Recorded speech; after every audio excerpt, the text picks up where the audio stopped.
आइए खुदा के खूबसूरत कलाम में से पढ़ेंगे मुकाशफा की किताब, उसका 12वां बाब और उसकी पहली 6 आयात हम खुदा के कलाम में से तलावत करेंगे। कोई भी बुलंद आवाज से पढ़ सकता है। खुदावंद के कलाम में यूं लिखा है, फिर आसमान पर एक बड़ा निशान दिखाई दिया, यानी एक औरत नजर आई जो आफताब को ओढ़े हुए थी और चांद उसके पांव के नीचे था और 12 सितारों का ताज उसके सर पर। वो हामला थी और दर्दे ज़ैम में चिल्लाती थी और बच्चा जन्ने की तकलीफ में थी।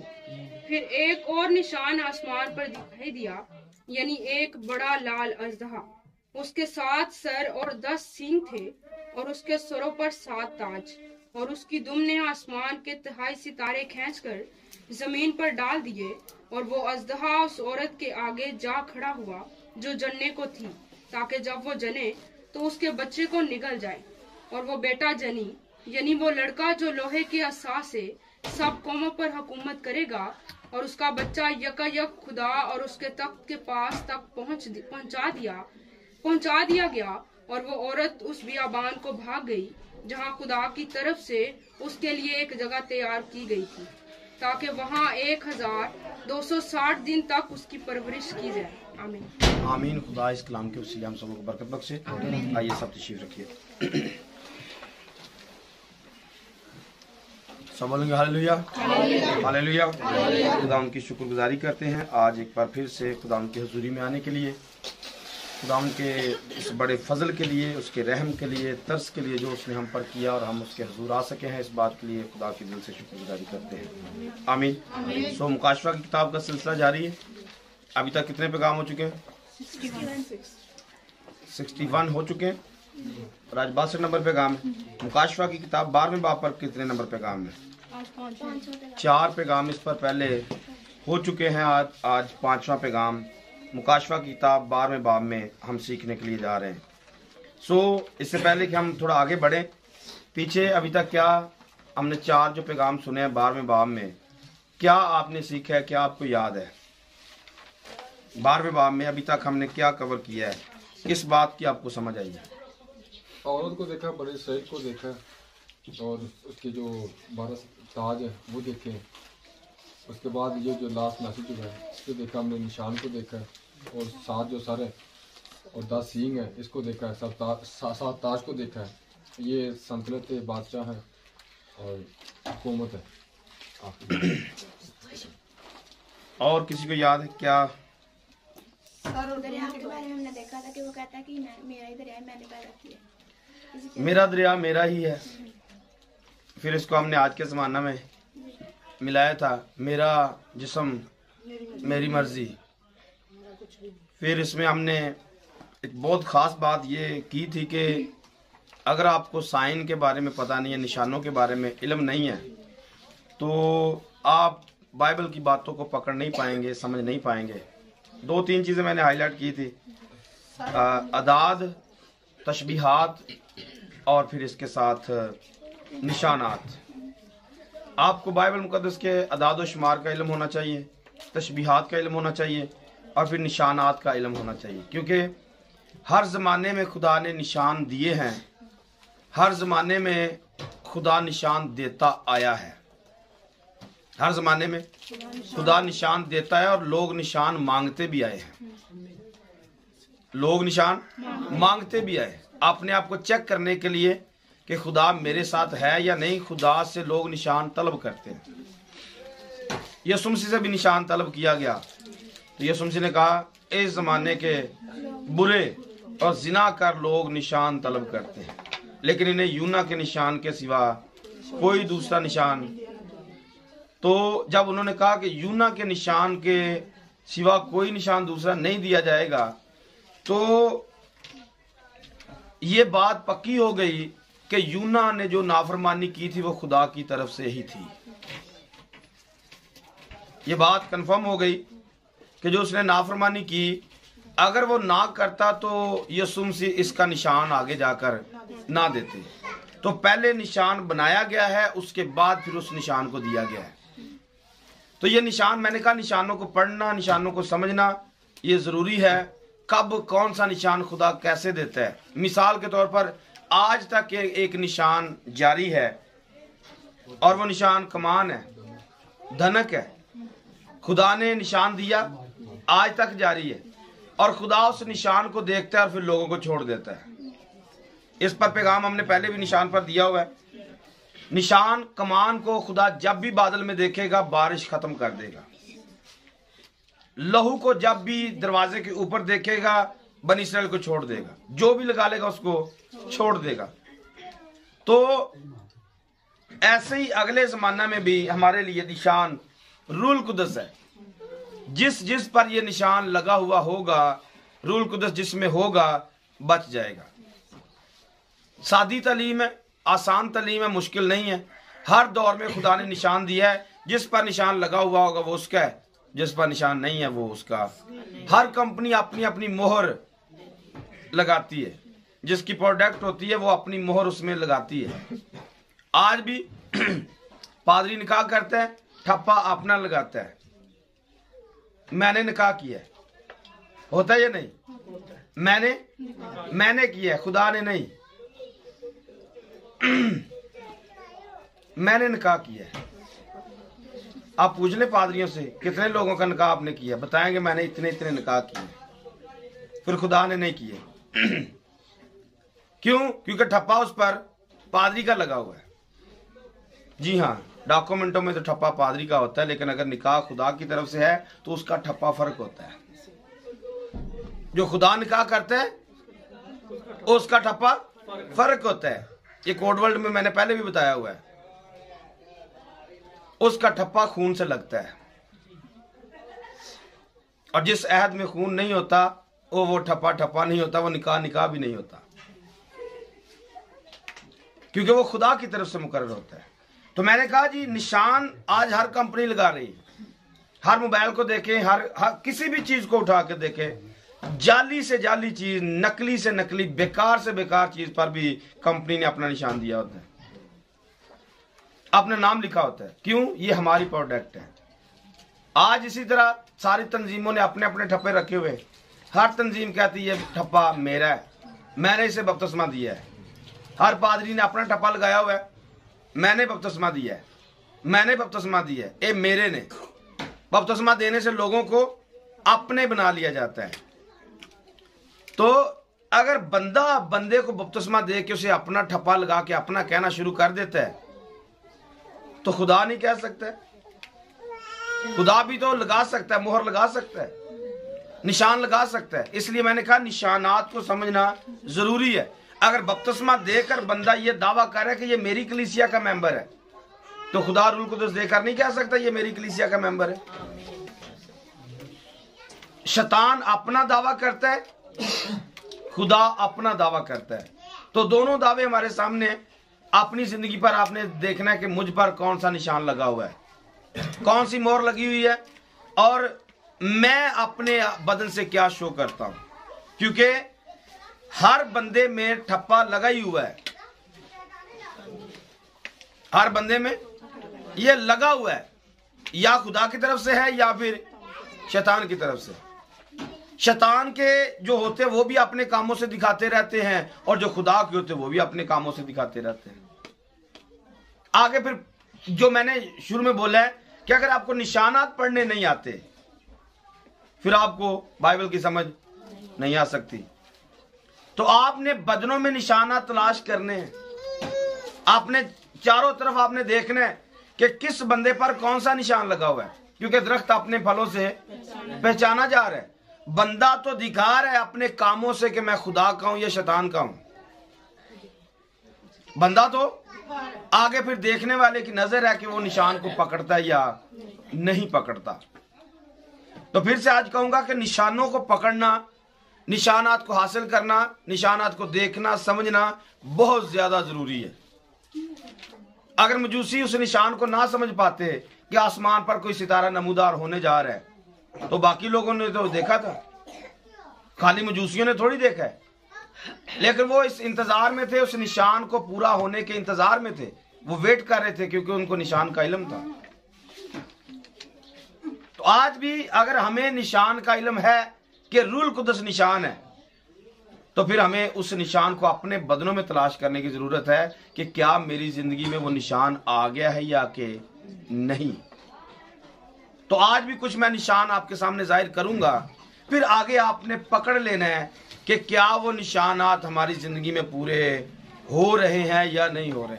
आगे चलते चलते किसी जगह पे भी आ सकता है, क्योंकि मेरे दिल में बात खुदा ने डाली थी, उसको मतलब कह दूंगा, जिस जगह पे मेरा मतलब मुझे तहरीक मिली मैं उसको डाल दूंगा उस बात को। आज भी निशानात इस जगह पर हमारे घर में, चर्च में, कलीसिया में, खानदान में ये निशानात पूरे हो रहे हैं। पिछले पैगाम में भी ये बताया था कि ये निशान बड़ा निशान है, ये निशान बड़ा निशान है। और बड़ा निशान मैंने दिखाया, बड़ा निशान भी लोगों को नजर नहीं आ रहा, छोटे निशान देखना तो दूर की बात है। इतना बड़ा निशान यहां पर 12वें बाब में बताया गया है।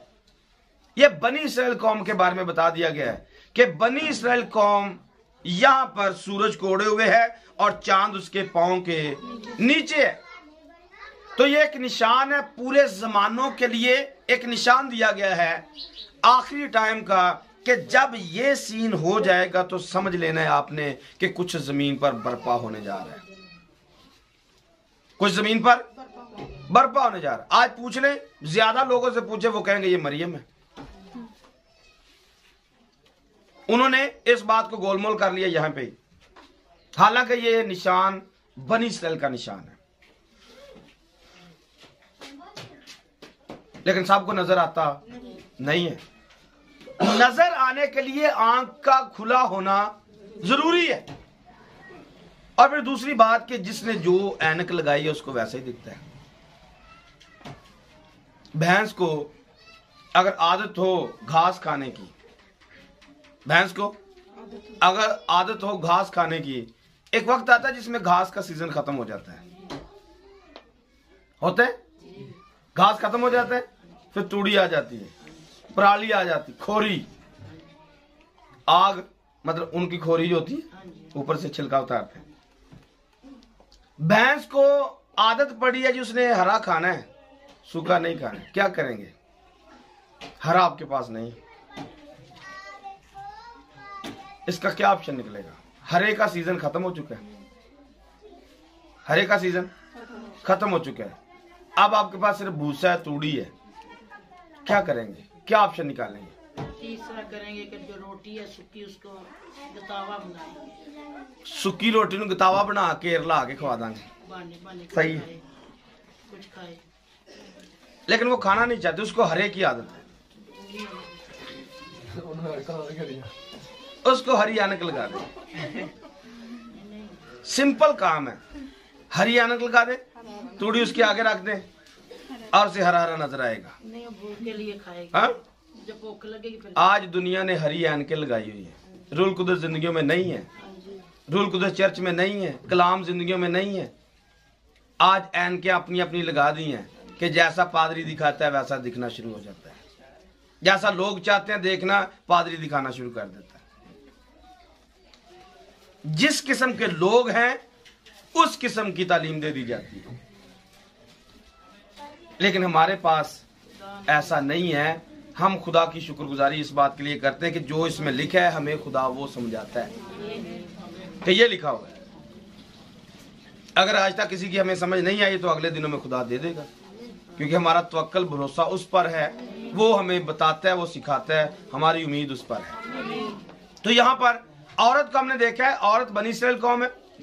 इसको स्टडी के तौर पर आप देखेंगे, पहली जो आयत है उसमें एक निशान है, पहली आयत में औरत का एक निशान है और औरत का तारुफ बताया गया है कि उसने किया क्या हुआ है।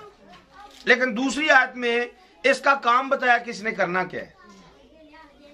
पहली आयत में इसका तारुफ और इसका निशान है, दूसरी आयत में इसका काम है, इसने काम क्या करना है।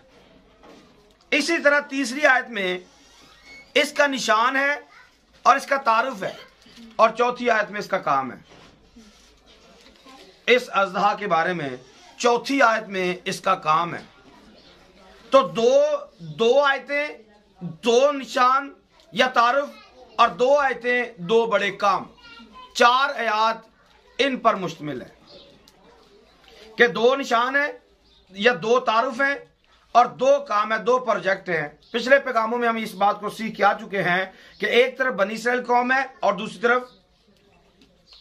तरफ शैतान है जो अपनी पूरी ताकत के साथ, पूरी पावर के साथ इनके दरमियान में आ चुका है।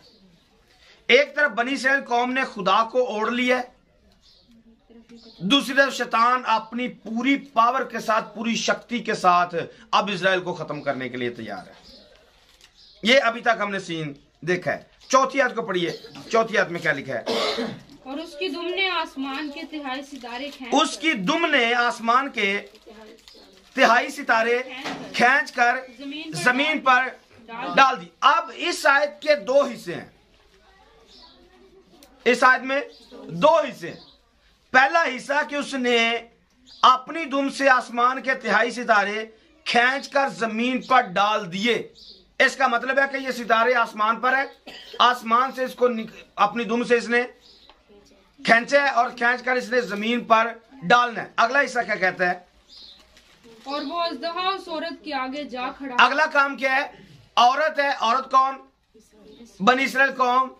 बनी इस्राएल के सामने ये खड़ा हो चुका है। आगे जो जनने को थी ताकि जब वो जने तो उसके बच्चे को निगल। इसका मतलब क्या है कि इस पूरे सेटअप के अंदर एक बहुत बड़ा टाइम पीरियड है जो यूहन्ना ने देखा है।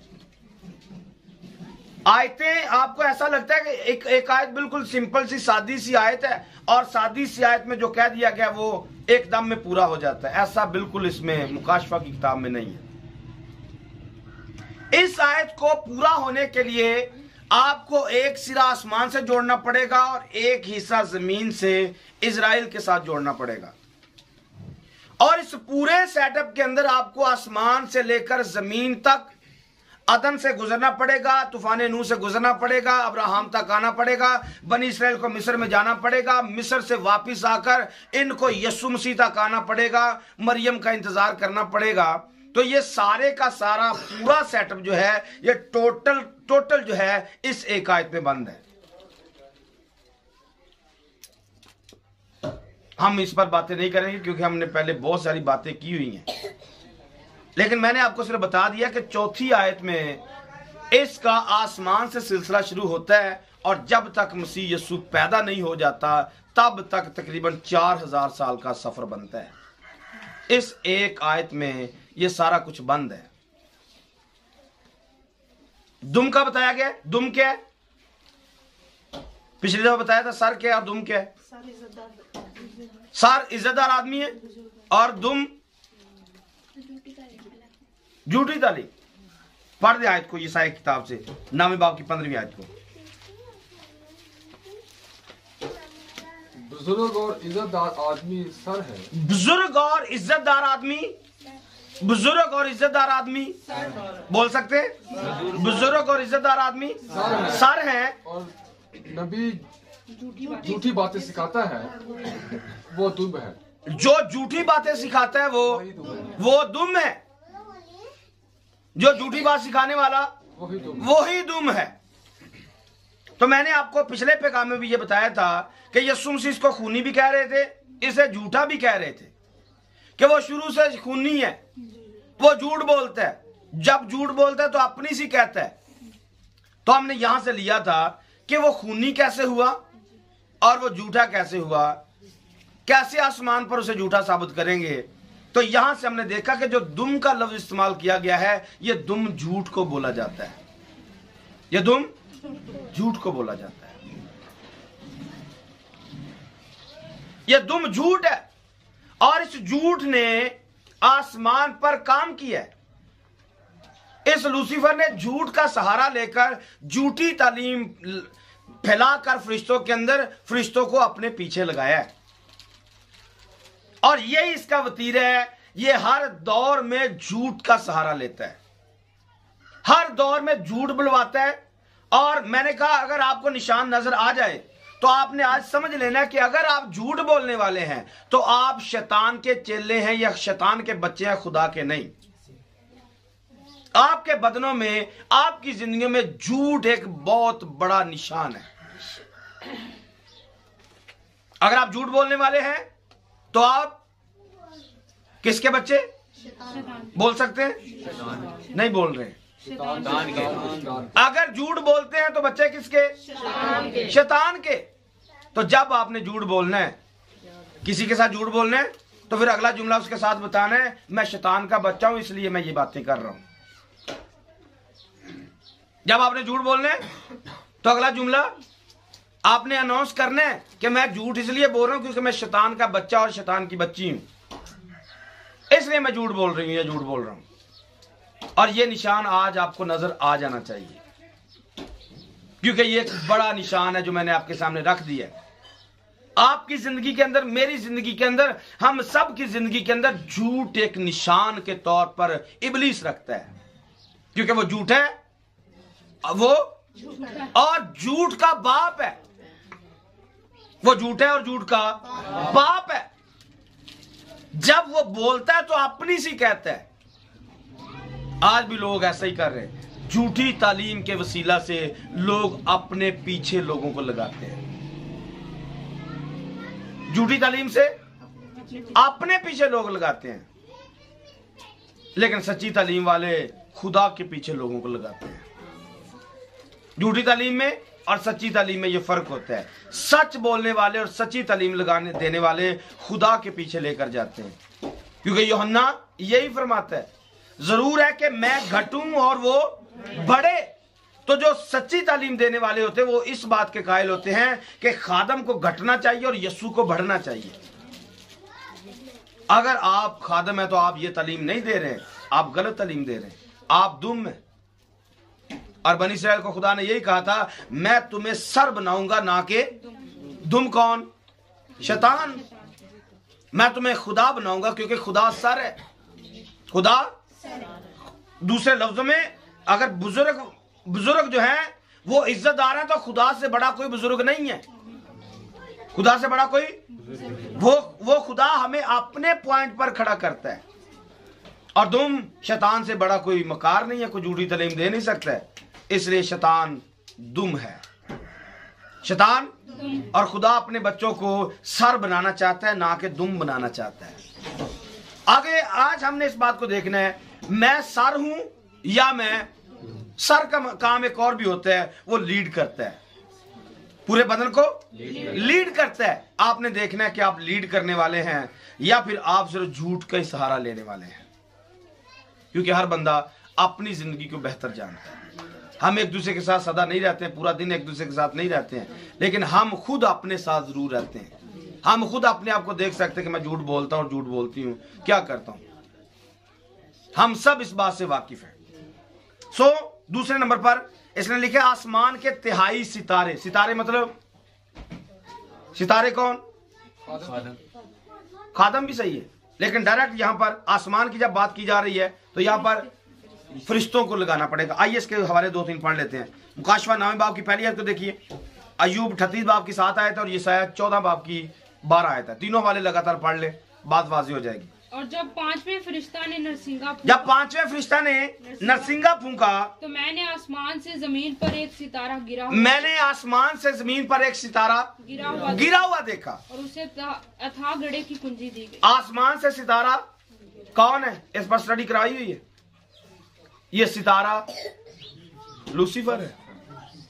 ये सितारा लूसीफर है। दूसरा वाला पढ़िए, अय्यूब 38 बाब की 7 आयत में।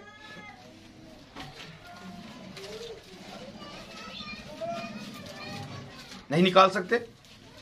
तीनों वाले पहले अनाउंस किए हैं। ये शायद 14वें बाब की 12 आयत पहले निकाल के रखे।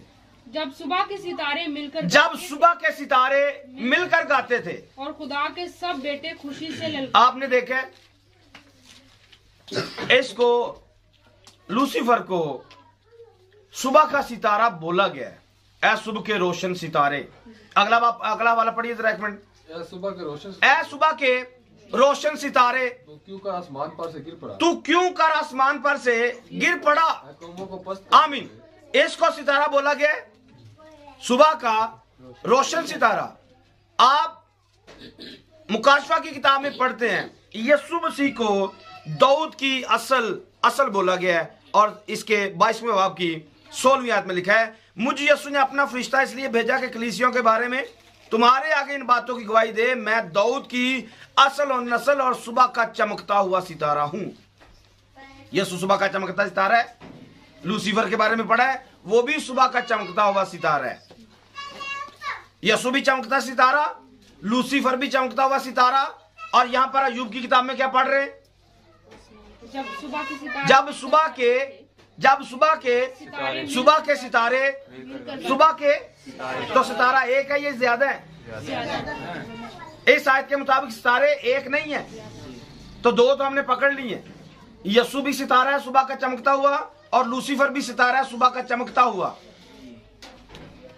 तो आयत क्या कह रही है? जब सुबह के सितारे, दो तो हमने पकड़ लिए कि दो सितारे हमारे पास मौजूद हैं, यानी कि लूसीफर भी और यीशु भी दोनों मिलकर गाते थे। यीशु भी और लूसीफर भी दोनों मिलकर गाते थे।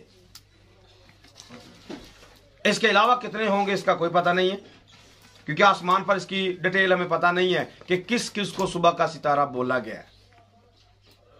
लेकिन ये दो सितारे तो सुबह के मौजूद ही मौजूद हैं।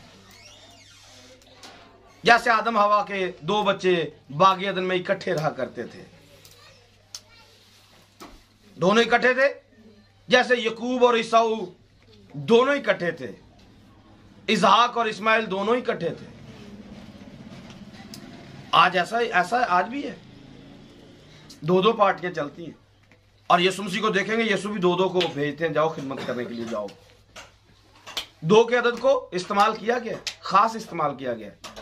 लेकिन मैंने कहा अय्यूब 38वें बाब में दो से ज्यादा सितारे सुबह के हो सकते हैं, इसका मुझे पता नहीं है। लेकिन दो तो हमने देख लिए कि यीशु को भी सुबह का सितारा कहा गया है और लूसीफर को भी सुबह का रोशन सितारा बोला गया।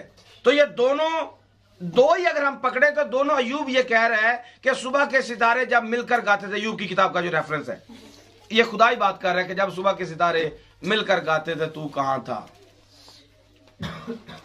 तो ये सितारे कौन हुए? ये सितारे फरिश्ते हैं, ये सितारे फरिश्ते हैं। तो इन फरिश्तों का तीसरा हिस्सा इसने अपनी दुम से नीचे गिराया है। यीशु नीचे नहीं आया, यीशु इसके पीछे नहीं लगा। यह जमीन पर आकर यीशु को पीछे लगाना चाहता है। ये सारी शान और शौकत में है। इसका मतलब उसे ऊपर भी कोई चक्कर देता होगा यीशु को। ये ऊपर यीशु को चक्कर देने की इसने कोशिश की होगी, क्योंकि वो झूठ का सहारा ले रहा था। झूठ के वसीला से ये लोगों को, फरिश्तों का अपने पीछे लगा रहा है। तो 1/3 फरिश्ते इसने अपनी दुम से, अपने झूठ से इसने जमीन पर गिराए हैं। आगे क्या लिखा है? वापस आइए, मुकाशवा किताब 12वें बाब में लिखा है, 1/3 सितारे खींचकर जमीन पर डाल दिए और वो अज़दहा उस औरत के आगे जा खड़ा। अब औरत का जिक्र मरियम तक पहुंचते पहुंचते, ये तो बाद में आएगा, इसको बागे अदन से पकड़िए इसको, क्योंकि पैदाइश की किताब में, पहली किताब में, यहां पर जो लिखा हुआ है 5वीं आयत में लिखा हुआ है, बल्कि 4th आयत के आखिरी हिस्से में लिखा है, ताकि जब वो जने तो उसके बच्चे को, यहां पर पैदाइश की किताब में और मुकाशवा की किताब में, पहली किताब के अंदर भी एक औरत है जो हामला होगी, और मुकाशवा की किताब में भी एक औरत है जो हामला होगी।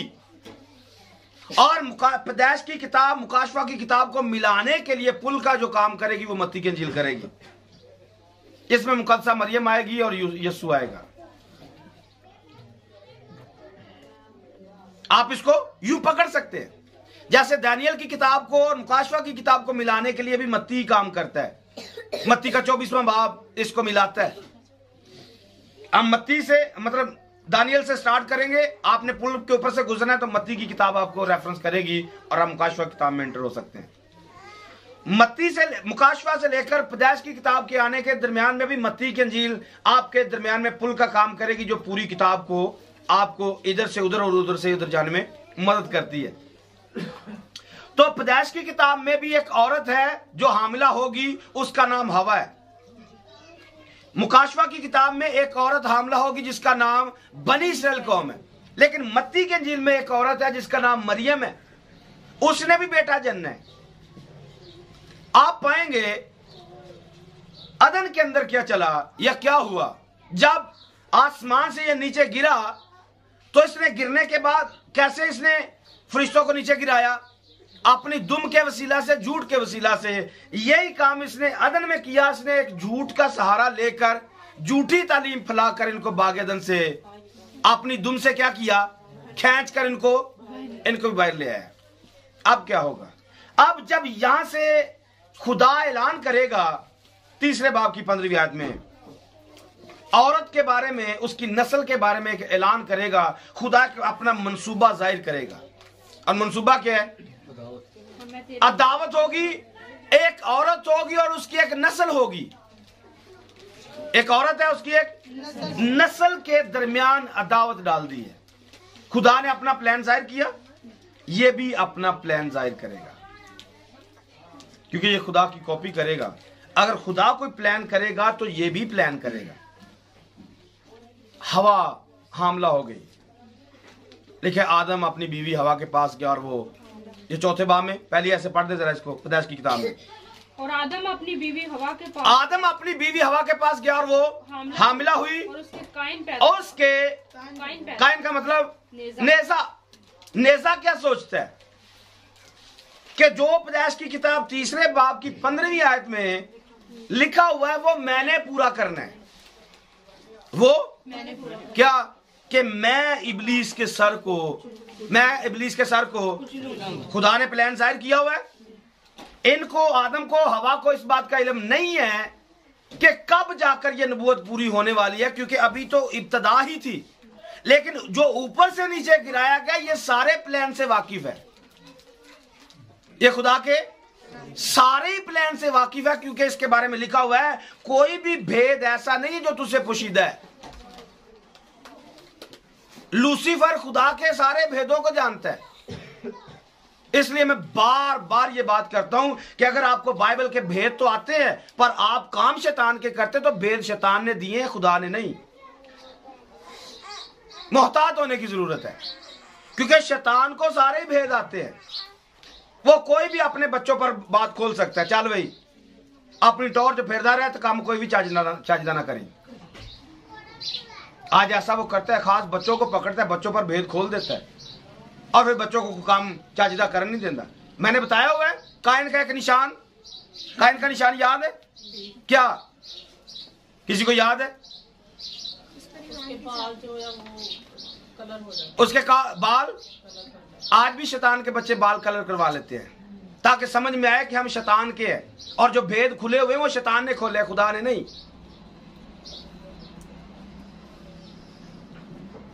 आपको समझ में आ रहा है? शैतान की चालाकियां, ये बड़ा निशान है, इसको समझे। अगर आप दुआ ही नहीं कर सकते, आप कलाम अच्छा सुना रहे हैं, तो शैतान ने कलाम दिया, खुदा ने नहीं। आप रोजा नहीं रखते, बाइबल नहीं पढ़ते, कलाम नहीं पढ़ते, खुदा के खादमों के साथ रफाकत नहीं है, आप फारिग हैं। अगर आप कलाम सुनाते सकते तो यह किसी और ने दिया हुआ है, क्योंकि खुदा के साथ तो आपकी बनती नहीं है। कलाम के आप खिलाफ चलते हैं। कलाम के तो बात क्या चल रही है हमारी? काइन के निशान नहीं, इससे पीछे क्या बात चल रही है? औरत की बात कर रहे हैं, काइन की बात कर रहे हैं। काइन को बड़ा फख्र है कि मैं उसके सर को कुचलूंगा। लेकिन मैंने कहा इब्लीस सारे भेद जानता है।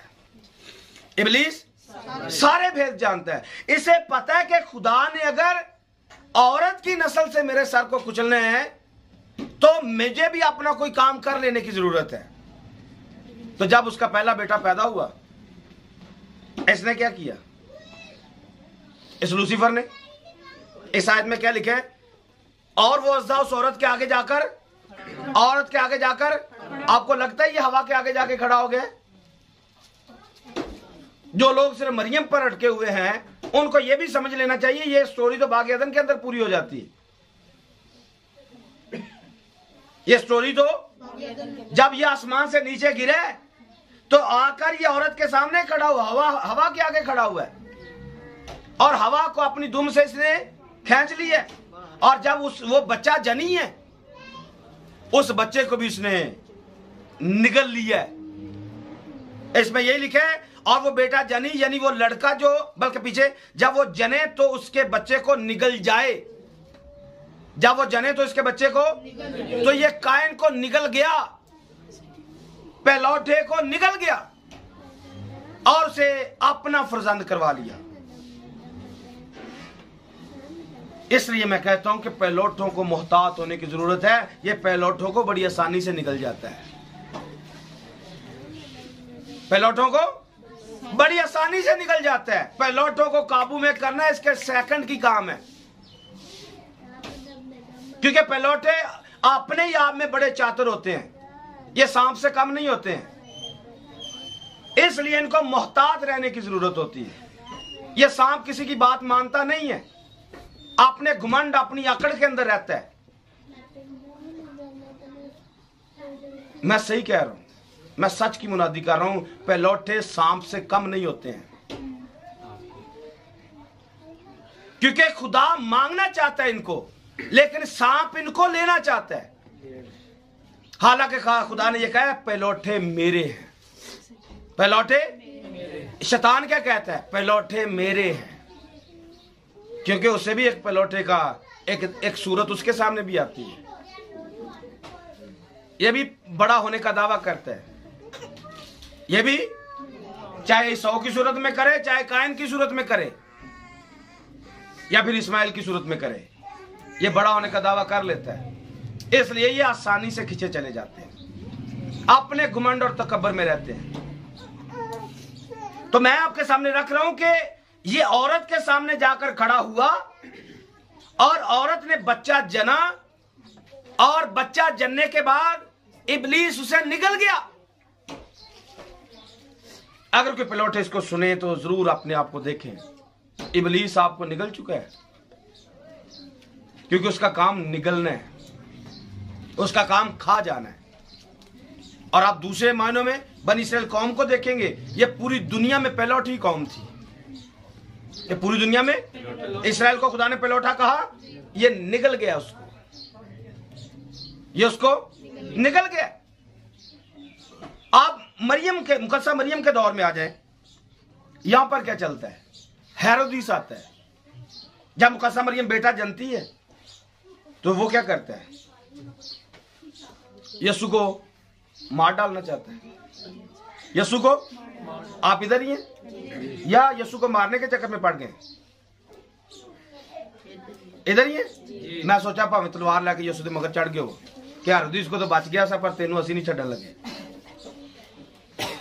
हेरोदिस क्या करता है? बच्चों को मार देता है, बच्चों को, यीशु को मरवाना चाहता है। क्यों? इसको क्या यीशु के साथ लगी? आपको क्या लगता है हेरोदिस को एक छोटे से बेबी से क्या प्रॉब्लम है? हेरोदिस का उतना ही सर से चलना। ये लड़ाई जाकर सर असौ और यकूब पे लिंक करती है सीधी, क्योंकि जो हेरोदिस है ये असौ की नस्ल से आता है और उसी का बदला आगे लेके चलता है। हेरोदिस अदूमी है, या इसके अंदर ईसौ का रूह है, या इसके अंदर इब्लीस का रूह है। वो स्पिरिट इसलिए बताया तो यह गया कि बादशाह की जगह पे दूसरा बादशाह, इसको इस बादशाह बूसा से कोई गर्ज नहीं है, क्योंकि रोम बादशाह था और रोम को एक छोटा सा बच्चा कुछ भी नहीं कर सकता। हकीकत में इसके अंदर जो स्पिरिट थी वो अदूम की स्पिरिट थी। अदूम यानी कि ईसौ की स्पिरिट है, और ईसौ पेट ही से उसको मार डालना चाहता था, यकूब को मारना चाहता है। यकूब से बच्चा पैदा ना हो, वो पेट ही से कोशिश करता है। वो, आप मेरे साथ रह सकते हैं? क्या करते हैं? ईसौ पेट ही से, अदूम क्या करता है? पेट ही से यकूब को मार डालना चाहता है। मैंने कहा मैं आपको एक बात बताऊंगा। मुझे बताइए, एक फैमिली हमारे पास दूर दराज से यहाँ पे आई, एक बंदा उठा, उसने पकड़ के यहां से ऐसा उनको फेंका है, दूर कर दिए। माड़ा मोटा गिरजी आने लगे सन, ऐसा दूर फेंका है कि अब वो किसी मीटिंग पर भी नहीं आ रहे। अभी वो तैयारी पकड़ रहे थे रोजा मतलब बपतिस्मा लेने की। कुछ उनके जिंदगी के अंदर हालात बदल रहे थे। क्या किया? पेट ही में उसने मार दिया। नहीं हुआ? निशान नजर आ रहे, आपको अदूम नजर आ रहे, ईसाऊ नजर आ रहे, शैतान नजर आ रहे, कैसे काम करता है। नहीं मारा, नहीं मारा। मैंने कहा ये हेरोदिस का नाम ना ले, या किसी बंदे यहां के आज के बंदे का भी नाम ले लें। ये बच्चा जब भी पैदा होने लगता है ये मार डालता है, और ये आज पूरे चक्कर में हमारे पीछे भी पड़ा हुआ है। तो गिरजा पुट्टो, इतने हालात सही नहीं। ये शैतान आज हमारे घर में यहां से खत्म करवाना चाहता है, बच्चों में जहर घोल रहा है। मैंने कहा ऐसा नहीं होगा, नहीं होगा, खुदा की फजल से ऐसा होने वाला नहीं है, क्योंकि हम शैतान के इरादों को समझते हैं। ये अपनी दुम से, अपने झूठ से खराब करना चाहता है। तो खुद भी मरा, लोगों से मरा। आपको निशान नजर आ रहे हैं? आंखें आपकी मोटी इस तरीके से खुलनी चाहिए। सामने नजर आ रही है, सामने नजर आ रहा है। आपको नजर आ रहा है? बैठा हुआ नजर आ रहा है? अपनी दुम से पीछे लगा लेता है, और ये जल्दी से पीछे लग जाता है। हम नहीं लगते इसके पीछे, दुआएं खड़ी करते हैं, जा शैतान। हो रहा है या नहीं हो रहा? हो रहा है। आपको नजर आना चाहिए। हम देखते इसलिए लगते। आपको नजर, इबलीस नजर आना चाहिए। ये 12वां बाब नजर आना चाहिए। इजराइल में तो होगा ही होगा, ये तुम्हारे घर के अंदर जैसा ये तो होगा ही होगा। जो हो रहा है इसको तो देखे। मौजूद एक बच्चे को नहीं मारा उसने, अभी पैदा होने ही वाला था, अभी पेट में ही था। ईसाऊ पेट में मार देना चाहता है, लेकिन वो तो यकूब था कि बच गया। वो तो यकूब था कि बच गया। आज अभी जो यकूब की नस्ल से नहीं हो फौरन मर जाते हैं। यसू बच जाता है, यसू बचा, 2-2 साल के बच्चे मर गए। मार डालते हैं, मार डालते हैं। और भी कितने मरे हुए हैं, और भी कितने मरे हुए हैं। आप सब पर गौर करके देख लें, अपने चारों तरफ देख लें, किसी को कैसे मारा, किसी को कैसे मारा, किसी को कैसे मारा। एक मार के कराची पहुंचा है, फिर पान गुटके खा रहे हैं। यहाँ पे डीकन, वहां पे पान गुटका। पाकिस्तानी कोबरा नहीं मरा, नहीं मारा, हमारी आंखों के सामने मारा। एक बंदा हाजिर सर्वस खिदमत के अंदर है, और उसने उठाया, उठाकर जमायत से बैन कर दिया। ऐसे प्लान कर देता है। मैंने बहुत पहले एक बात कही थी, उस वक्त बड़ा गुस्सा चढ़ा था। मैंने कहा जो रद्द होते हैं खुदा उनको निकाल देता है। नहीं कहा था? आग बड़ी लगी थी, आग, लेकिन आगे आगे आपने देखना है जो रद्द है वो निकाल दिए जाएंगे, क्योंकि मैंने कह दिया है जो रद्द है वो निकाल दिए जाएंगे। और मैंने खुदा के रूह से ये बात कही थी, मैंने अपनी तरफ से वॉलंटरी नहीं मारी थी, खुदा ने मुझे गाइड किया था, इसलिए मैंने कहा था जो रद्द है वो निकाल दिए जाते हैं। खुदा की जमात में लिखा है शरीर साधकों की जमात में खड़े नहीं रह सकते, तो जो शरीर है वो निकाल दिए जाते हैं। यहां पर जो हमने पढ़ा, हवा को देखा, उसने बच्चा जना, उस बच्चे को वो निकल गया। मैंने कहा आज भी ऐसी हवाएं, ऐसे कायन पेट में मार दिए जाते हैं, जब ये पैदा हो जाते हैं तब भी मार दिए जाते हैं। अपनी जिंदगियों पर गौर करें, क्या मैं कायन हूं? ये हवा तब भी मौजूद थी, ये लूसीफर तब भी मौजूद था, ये कायन तब भी मौजूद था या नहीं? कायन शरीर से था, लिखा हुआ है यूहन्ना के खात में, उस कायन की माने ना बनो जो हाबिल किसकी तरफ से था? हाबिल खुदा की तरफ से था। हाबिल इब्रानियों 11वें बाब के मुताबिक पहला ईमानदार है। इसको मारा या नहीं मारा? ये तो उसको भी मार डाला। कायन की क्या गलती, हाबिल की क्या गलती? ये दोनों को मार डालता है।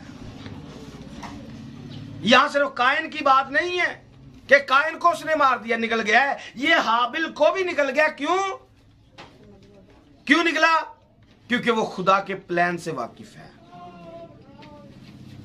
कि खुदा कह चुका है कि मैं उसके सर को पर खुदा जब काम करने आता है फिर इसे पता ही नहीं चलता है कि कुंवारी पाक पवित्र बचा के वो रख लेता है। एक पाक पवित्र कुंवारी बचा के रख लेता है, इसकी आंखों के सामने बातें करता है। यीशु कभी भी औरत मां को अपनी को मां कहता ही नहीं है, मां को मां कहता ही नहीं है। और पादरी ने आके तफसीर डाल दी, वो मलका है, वो फलां कुछ भी नहीं, झूठ है भाई मेरे, कोई मलका शलका नहीं है। ये सुमसी साबित कर रहे थे ये पैदाइश की किताब वाली औरत है। ये सुमसी साबित कर रहे थे ये पैदाइश की किताब वाली औरत है, क्योंकि वहां पर औरत का जिक्र किया गया है। तो यीशु मसीह ने हर पॉइंट पर खड़े होकर कहा, ए औरत तुझे मुझसे कोई और भी औरत है जिसको बाइबल में सिर्फ औरत औरत करके पुकारा गया है? नहीं, ये एक निशान था, ये एक निशान था जो खास इब्लीस के लिए था।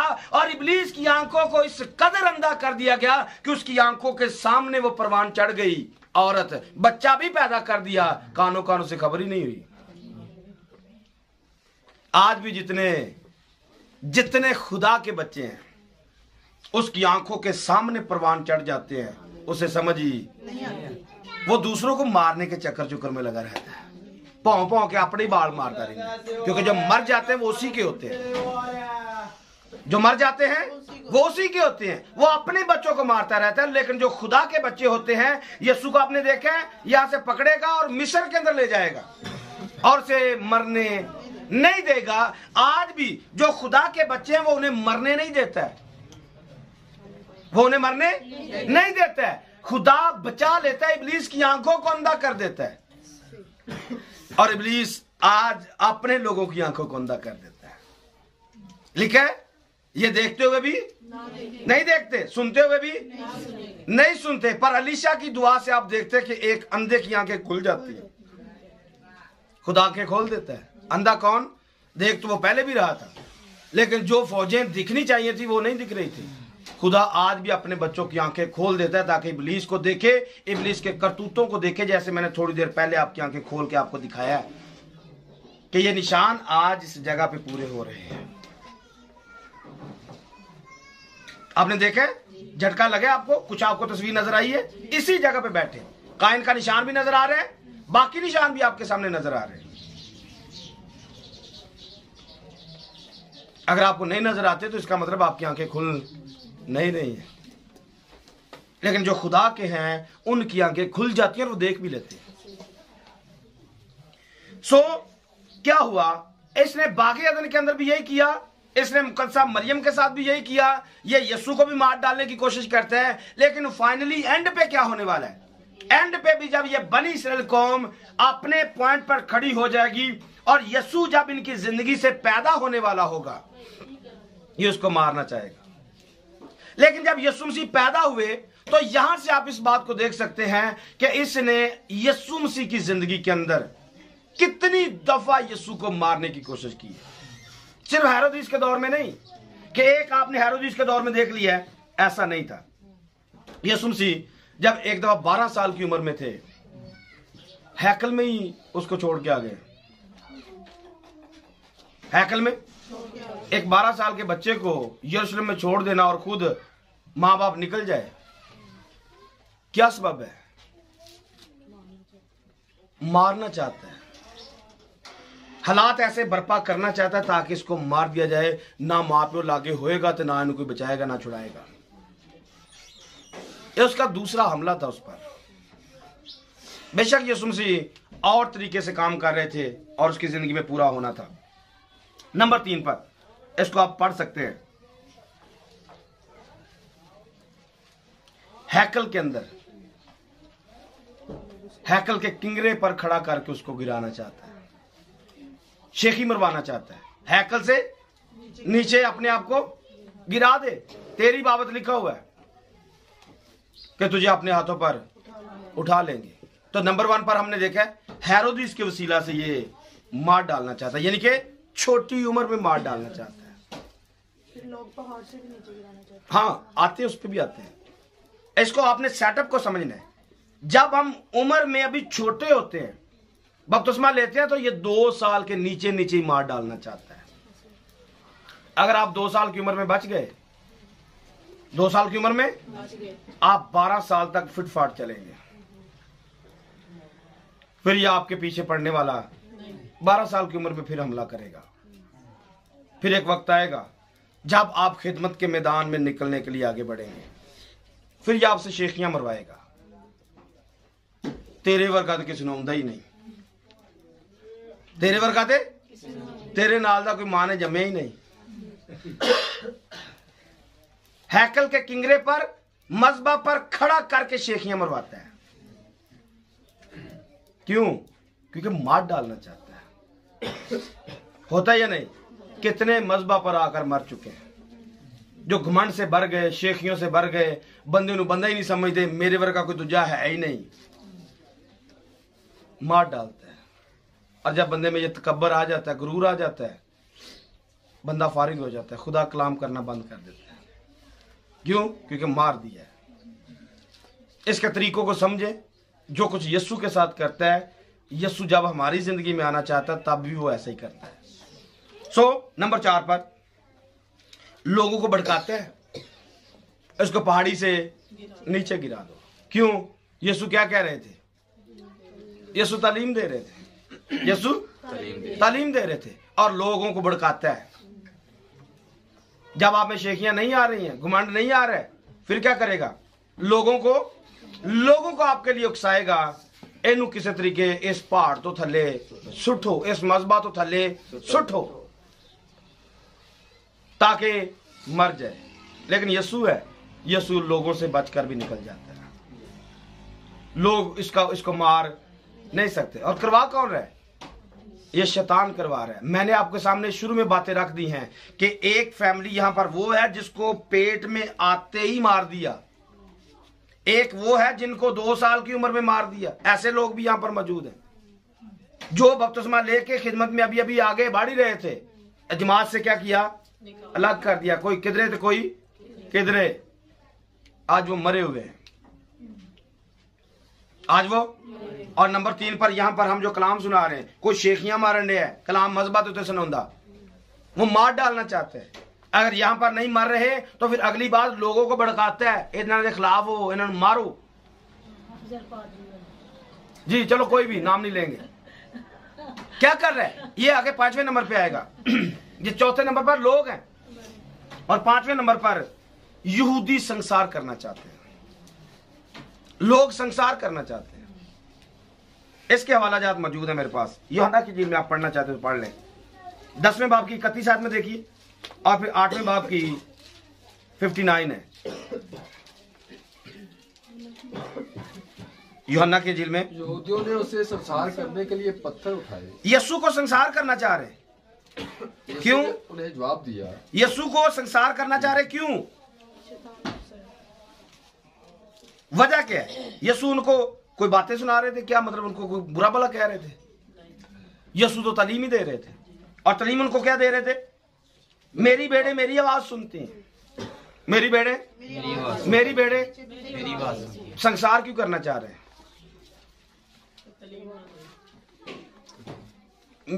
ये क्यों यीशु को संसार करना चाह रहे थे? रेफरेंस मुझे याद आ रहा है, हिजकिय्याह की किताब में आप आइए, उसके 34 नंबर बाब में, 34 नंबर बाब की पहली आयत को देखिए जरा। और खुदावंद का कलाम मुझ पर नाज़िल हुआ। जी, खुदावंद का कलाम मुझ पर नाज़िल हुआ। ए आदमजाद, इस्राएल के चरवाहों के खिलाफ नबूवत, इस्राएल के चरवाहों के खिलाफ ये नबूवत कर। हाँ, नबूवत कर। क्या?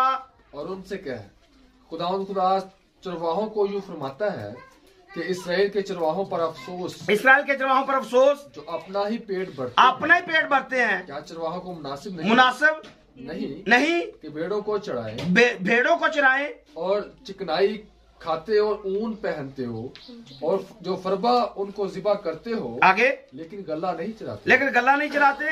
तुमने कमजोरों को तवानाई और बीमारों को शिफा नहीं दी और टूटे हुए को नहीं बांधा और जो निकाल दिए गए उनको वापस नहीं लाए, गुमशुदा की तलाश नहीं की, बल्कि जबरदस्ती और सख्ती से उन पर हुकूमत की और वो तितर बितर हो गए, क्योंकि कोई पासबान न था, कोई पादरी न था और ना परगंदा होकर मैदान के सब दरिंदों की खुराक हुए। मेरी भेड़ें तमाम पहाड़ों पर, मेरी भेड़ें कौन कह रहा है? यहोवा कह रहा है मेरी भेड़ें तमाम पहाड़ों पर, मेरी भेड़ें बोल सकते? कौन कह रहा है? यहोवा कह रहा है मेरी भेड़ें तमाम पहाड़ों पर और हर एक ऊंचे टीले पर भटकती फिरती थी। हाँ, मेरी भेड़ें तमाम रुए जमीन पर तितर बितर हो गईं और किसी ने उनको ढूंढा ना उनकी। इसलिए पादरियों, खुदा उनका कलाम सुनो। ते पादरियां दे कलाम सुनिया होया सी, पादरियां दे कलाम सुनिया होया सी। इसलिए जब यीशु ने ये यहाँ पर आइए 10वें बाब की 27 आयत में, यहाँ पे यीशु क्या कह रहे थे? मेरी भेड़े ओ भाई तेरियां भेडां कि तो असी यहोवा दियां भेडां वा। असी कलाम सुने हैं, असा कलाम हिजकिय्याह के वसीला से खुदा ने हमारे साथ पादरियों के साथ कलाम किया हुआ है। और तू यहोवा है। यीशु को संसार क्यों कर रहे थे? वो अपने आप को यहोवा दिखा रहा था। लोग कह रहे यीशु ने कहां पर अपने आप को यहोवा दिखाया? कहां पर यहोवा बोला है? तो मेरे भाई ये यहोवा ही लिखा हुआ है। यहोवा पीछे कह रहा है मेरी भेड़ें मेरी आवाज सुनती हैं, या मेरी भेड़ें परगंदा हुई हैं। मेरी भेड़ों को किसी ने तलाश नहीं किया है। वापिस आइए जरा उसी में, इसकी हिजकिय्याह में वापस आइए जरा, क्योंकि इसमें खास लिखिए 11वीं आयत को पढ़िए जरा।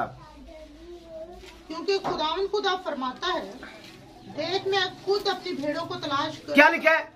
खुदा फरमाता है मैं खुद अपनी भेड़ों को खुदा फरमाता है कि मैं खुद भेड़ों को चुराऊंगा। तो अब यीशु मसीह आके कह रहे हैं मेरी भेड़ें मेरी आवाज सुनती हैं। तो इनको नहीं नजर आ रहा था कि ये तो यहोवा का डायलॉग है। यहोवा कह रहा था मैं अपनी भेड़ों को तलाश करूंगा, तो ये यीशु आके दावा कर रहे हैं कि मेरियां भेड़ां ने। फिर आगे क्या हुआ? 27 आयत में आइए। मैं उन्हें जानता हूं और वो मेरे पीछे पीछे चलते हैं। नहीं लगता आपको कि यीशु जो बातें कर रहा था वो यहोवा की बातें कर रहा था, अपने आप को यहोवा दिखा रहा था। यहोवा कह रहा था कि मैं चराऊंगा, मैं उनकी तलाश करूंगा, मैं उनको ढूंढूंगा। यीशु मसीह आके कह रहे मैंने किया है। आगे पढ़िए जरा। और मैं उन्हें हमेशा की जिंदगी बख्शूंगा, क्योंकि पादरियां ने तो उन्होंने बेड़ा गर्क कर दिता है। आगे। और वो अब तक कभी हलाक ना हो। आगे। और कोई उन्हें मेरे हाथ से छीन ना लेगा। मेरा बाप जिसने मुझे दी है सबसे बड़ा है। और कोई उन्हें बाप के हाथ से आपने क्या डायलॉग पढ़ा है? दोबारा पढ़िए, इसी आयत को दोबारा पढ़िए, गौर से पढ़ना है।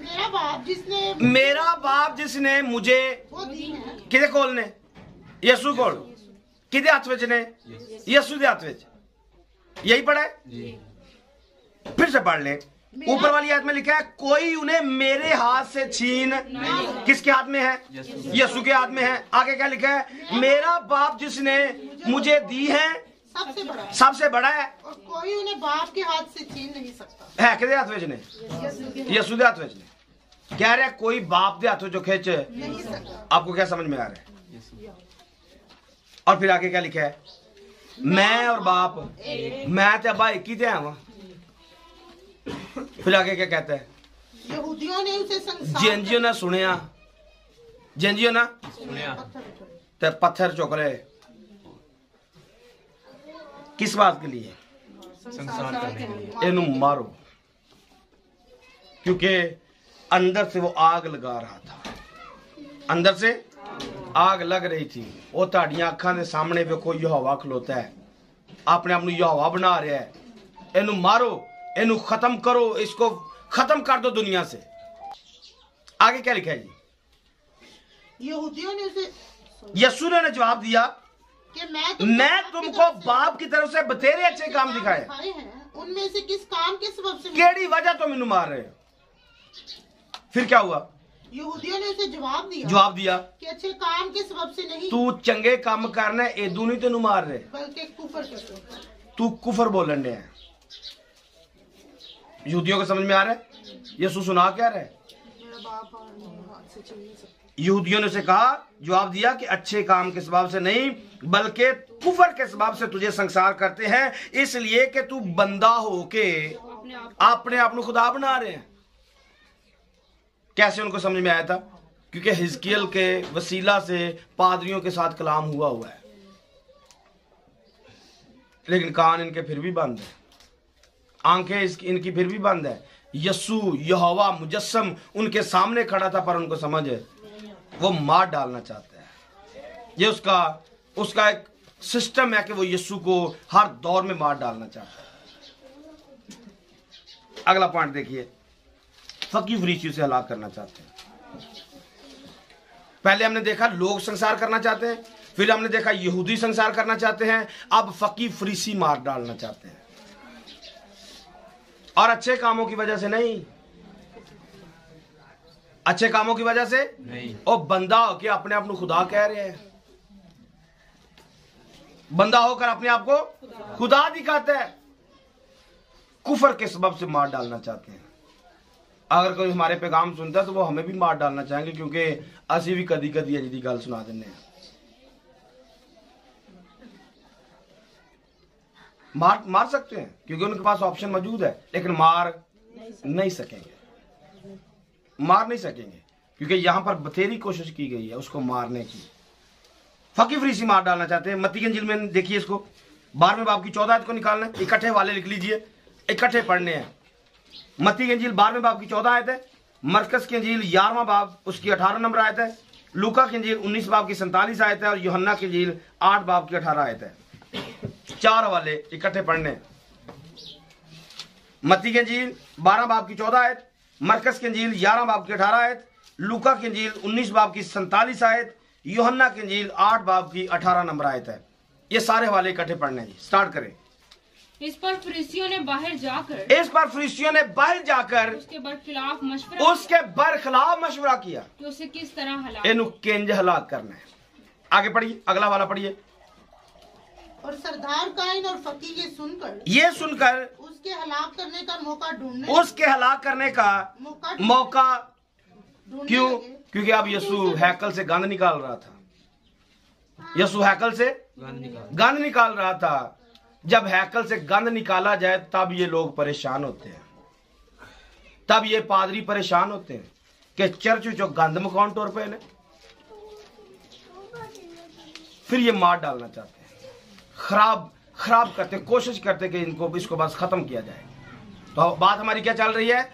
औरत बच्चा पैदा करती है और ये उसके सामने खड़ा होता है, उसको निगल जाना चाहता है। मैं आपके सामने पॉइंट रख रहा हूं, हम भी पैदा हुए हैं, यीशु हम में भी आया है, हमें भी वो मार डालना चाहता है।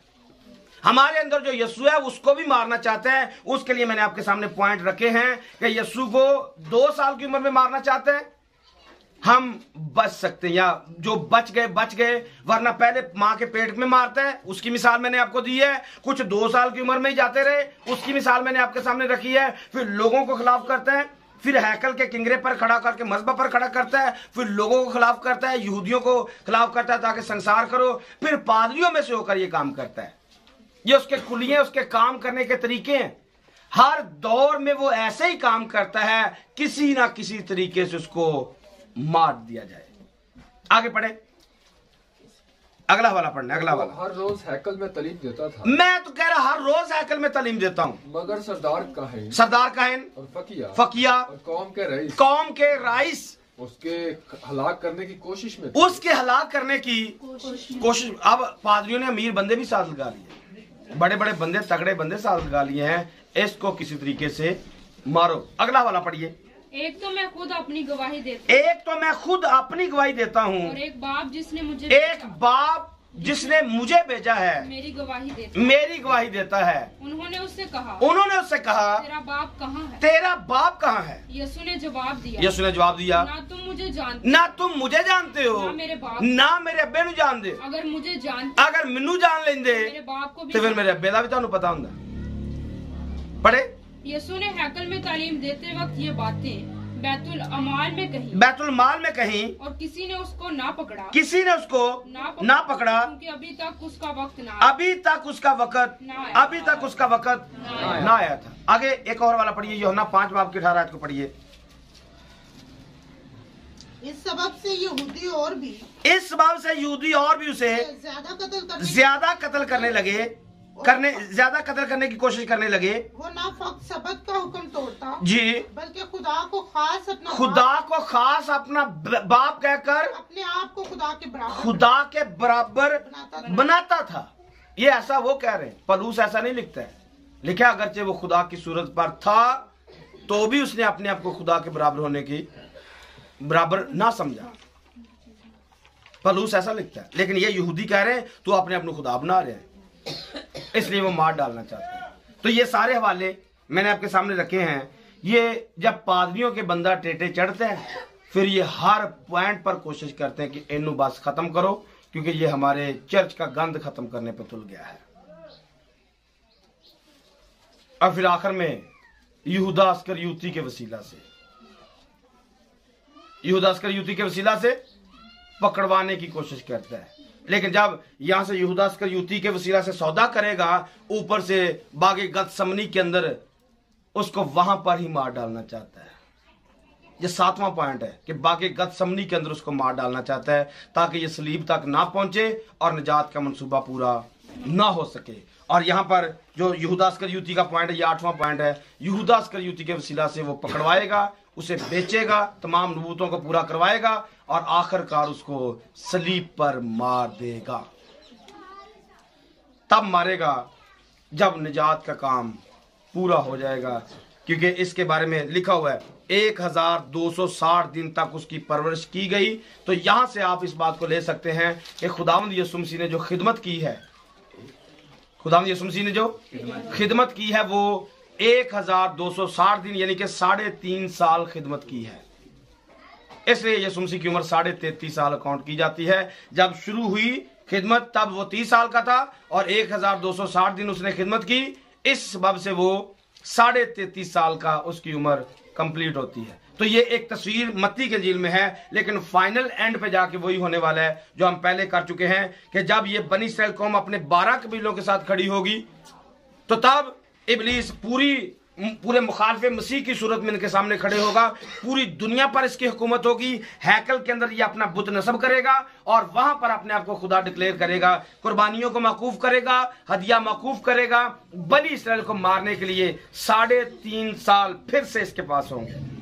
1260 दिन फिर इसके पास होंगे। तो मैंने अक्स के तौर पर आपको बाग अदन के अंदर भी दिखा दिया है, फिर मत्ती के इंजील में मुकद्दसा मरियम में भी दिखा दिया है, और आखिर में जो फाइनल तस्वीर है वो बनी इस्राएल की और शैतान की, मुखालिफ मसीह की पूरी कौमें इनके खिलाफ होंगी। इब्लीस इनको मार डालने की कोशिश करेगा और दरमियान में मैंने अपनी मौजूदा सूरत भी आपके सामने रख दी है।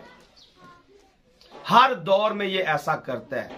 जब जब कलीसिया यीशु को जन्म देती है ये यीशु को मार डालना चाहता है। तो फाइनली इस पर हम इसको बंद करेंगे। मोहतात हो जाइए। अगर 2 साल की उम्र में है मोहतात हो जाइए। अगर मजहबा पर आ चुके हैं मोहतात हो जाइए। लोगों से मोहतात हो जाइए, खादमों से मोहतात हो जाइए, किसी दोस्त से मोहतात हो जाइए, किसी शागिर्द से मोहतात हो जाइए, क्योंकि शागिर्द भी बेच डालते हैं। शागिर्द भी सौदा कर देते हैं। उस्ताद को बेचने के लिए सौदा कर देते हैं। कोई भी उठकर आपके खिलाफ आ सकता है, कोई भी आपका काम रोक सकता है। इब्लीस से मोहतात हो जाइए। काइन मोहतात ना रहा, काइन निगला गया। आज हम भी निगले जा सकते हैं। हमें भी वो खा सकता है, लेकिन हमने मोहतात होना है। हमने मोहतात होना है। मैंने बड़ी सफाई के साथ आपके सामने बातें आसानी से खोल के आपके सामने रखी हैं। हर पॉइंट जो मुझे मिला है मैंने आपके सामने रखा है। हर पॉइंट पर अपने आप को चेक करें, मैं निगला गया हूं या निगला जाऊंगा, या मुझे इब्लीस मेरे पीछे पड़ा हुआ है, वो मुझे निगल देगा। तो कलाम हो चुका है, कलाम हो चुका है, मोहतात हो जाइए। आइए अपनी आंखों को बंद करेंगे, सरों को झुकाएंगे और आज के कलाम के लिए खुदा की शुक्रगुजारी करना शुरू करेंगे। Praise the Lord, hallelujah.